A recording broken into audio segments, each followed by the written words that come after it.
Evolution of data science అంటే data science యొక్క journey అన్నమాట. అది ఎలా వచ్చింది, ఇంకా ఫ్యూచర్లో దాని స్కోప్ ఎలా ఉంటుంది అని తెలుసుకోవడమే evolution of data science. It is a journey that mirrors the growth of technology, statistics and computing. Its key stages are first data science ఎక్కడి నుంచి స్టార్ట్ అయింది అనేది స్టెప్స్ ఇవి. First of all pre data science అనేది 17th 20th century మధ్యలో pre data science అనేది వచ్చిందనమాట. అంటే దీంట్లో మనకి ఏమేమి ఇంప్లిమెంట్ చేసిరంటే మ్యాథమెటిక్స్, స్టాటిస్టిక్స్ ఇవనేవి మనకి 17th 20th సెంచరీలో వచ్చినాయి అనమాట. అప్పుడు అవి అగ్రికల్చర్లో, బయాలజీ, ఎకనామిక్స్లో ఇలాంటి వాటిలో చాలా యూజ్ అయ్యిందంట. నెక్స్ట్ ఏమొచ్చింది, birth of data mining. Data mining అంటే ఏంది, లార్జ్ అమౌంట్ ఆఫ్ డేటా నుంచి మనకు కావాల్సిన దాన్ని ఎక్స్ట్రాక్ట్ చేసుకోవడం. ఇది ఎప్పుడు వచ్చింది, 1980 1990 మధ్యలో డేటా మైనింగ్ అనేది వచ్చింది. డేటా మైనింగ్కి డేటాబేసెస్ యూజ్ చేస్తాం కదా, దానికోసం మనకి SQL అనేది కూడా ఇంప్లిమెంట్ అయిందనమాట, స్ట్రక్చర్డ్ క్వైరీ లాంగ్వేజ్. నెక్స్ట్ వచ్చేసరికి rise of internet and big data. Internet usage పెరిగే కొద్దీ మనకి డేటా అనేది చాలా ఎక్కువ అయిపోతుంది. ఆ వ్యాస్ట్ అమౌంట్ ఆఫ్ డేటాని స్టోర్ చేసుకోవడానికి బిగ్ డేటా అనేది ఇంప్లిమెంట్ చేశారనమాట. అండ్ నెక్స్ట్ వచ్చేసరికి the birth of data science. Data science అనేది 2010లో వచ్చింది. The term data science gained popularity during this decade. 2010లో డేటా సైన్స్ అనేది పాపులర్ అయిందనమాట. It combined elements from statistics, machine learning, domain knowledge, వీటన్నిటినీ కలిపి మనం డేటా సైన్స్ అంటున్నాం. ఇక్కడ మనకి కీ టెక్నాలజీస్ ఏమున్నాయంటే AI, cloud computing, programming languages like Python, R. మనం డేటా సైన్స్లో ఎక్కువగా పైథాన్, ఆర్ అనే లాంగ్వేజెస్ మాత్రమే యూజ్ చేస్తాం. Organisation began hiring data scientist, recognising the value of turning data into actionable insights.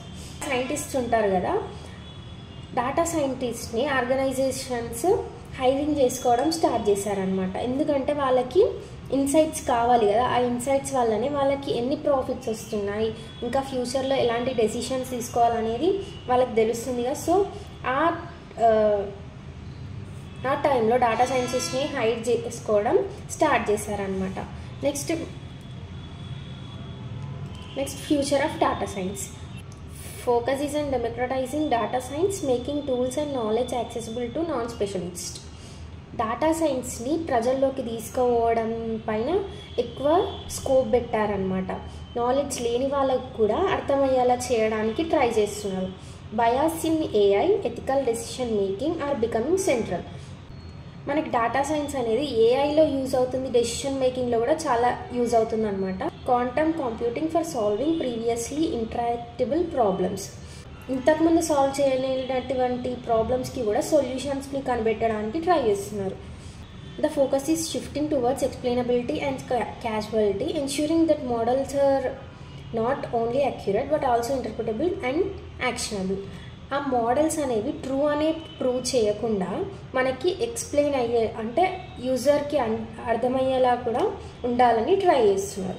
ఇది ఫ్యూచర్ ఆఫ్ డేటా సైన్స్. ఇప్పుడైతే ఒక overview తీసుకుందాం. ఎవల్యూషన్ ఆఫ్ డేటా సైన్స్ అంటే ఏంది, journey of data science. First ఎక్కడి నుంచి స్టార్ట్ అయింది, pre data science. Pre data science అంటే ఏంది, స్టాటిస్టిక్స్, మ్యాథ్స్ అనేవి మనకి అప్పుడు ఇంప్లిమెంట్ అయినాయి అన్నమాట. 17th to 20th సెంచరీలో మనకు అవి వచ్చేసినాయి. Next birth of data mining. Data mining అంటే ఏంది, లార్జ్ అమౌంట్ ఆఫ్ డేటా నుంచి మనకు కావాల్సిన దాన్ని ఎక్స్ట్రాక్ట్ చేసుకోవడం. ఇందులో మనం కొన్ని టెక్నిక్స్ యూజ్ చేస్తాం, క్లస్టరింగ్, డెసిషన్ ట్రీస్, ఇవన్నీ యూజ్ చేసి మనం డేటాను అనేది ఎక్స్ట్రాక్ట్ చేసుకున్నాం. ఇంకా అప్పుడు SQL కూడా మనకి వచ్చేసింది అనమాట. Next rise of internet and big data. Big data అనేది ఏంటి, వ్యాస్ట్ అమౌంట్ ఆఫ్ డేటాని, అంటే చాలా పెద్ద అమౌంట్ ఆఫ్ డేటాని స్టోర్ చేసుకోవడానికి మనకి బిగ్ డేటా అనేది యూజ్ అవుతుంది. అండ్ నెక్స్ట్ అప్పుడే మనకి NoSQL డేటాబేసెస్ అనేవి చేసినాయి అనమాట. వాటికి ఎగ్జాంపుల్ ఏంది, mango database. Next the birth of data science. Data science అనేది ఎప్పుడు వచ్చింది, మనకి 2010లో వచ్చింది అనమాట. అండ్ ఇక్కడ మనకి కీ టెక్నాలజీస్ ఏంటి, AI, cloud computing, programming languages like Python, R. మనం ఇవి ఎక్కువ యూజ్ చేస్తాం డేటా సైన్స్లో. And future of data science ఏంటి, ఇంకా ఇంప్రూవ్ చేయడం డెసిషన్ మేకింగ్లో, బిజినెస్లో డెసిషన్ మేకింగ్స్కి యూజ్ అవుతుంది. అండ్ AIలో కూడా డేటా సైన్స్ అనేది యూజ్ అవుతుంది అనమాట. ప్రీవియస్లీ సాల్వ్ చేయలేని ప్రాబ్లమ్స్ని కూడా సాల్వ్ చేయడానికి ట్రై చేస్తుంది.